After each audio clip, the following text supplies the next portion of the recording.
Today, there is only one breed of horse alive that has never been domesticated and is truly wild. That is the endangered species called Przewalski's horse. The last true wild horse and the only ancestor of the domestic horse alive today. Przewalski's horse.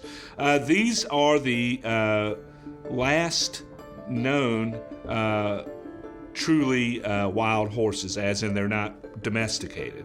So they give us a really good glimpse of the later evolutionary stage of the development of the horses. One of the few places these horses roam is at Fossil Rim Wildlife Center in Glen Rose, Texas.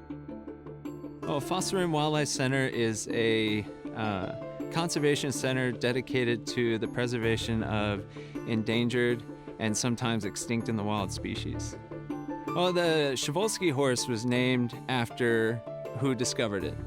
It was officially scientifically discovered in the late 1800s by Nikolai Przewalski, who was a military officer and also a prominent explorer. So 20,000 years ago, there were probably several different breeds of wild horses out there.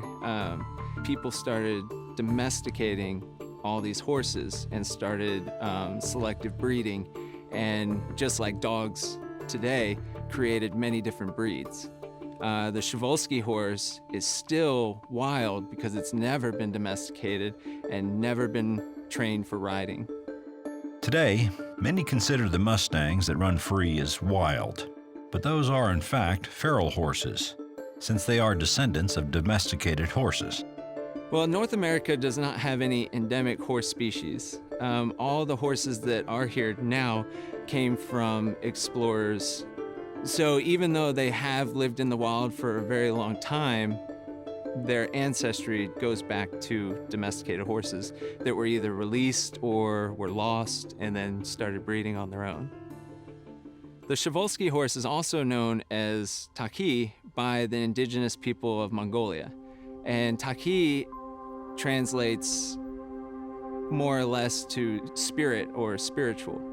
And certain conservationists like to refer to them this way because it disassociates them more from domestic horses, because they are their own separate population of horse. They are an endangered species. In 1945, I think we only had about 13 left. They're native to Central Asia, the Central Asian steppes. But they've been successfully bred in captivity. As of January 1st, 2014, we have 387 Przewalski horses free roaming in Mongolia and China. Free roaming and captive, we have 1,988 horses from those original 13.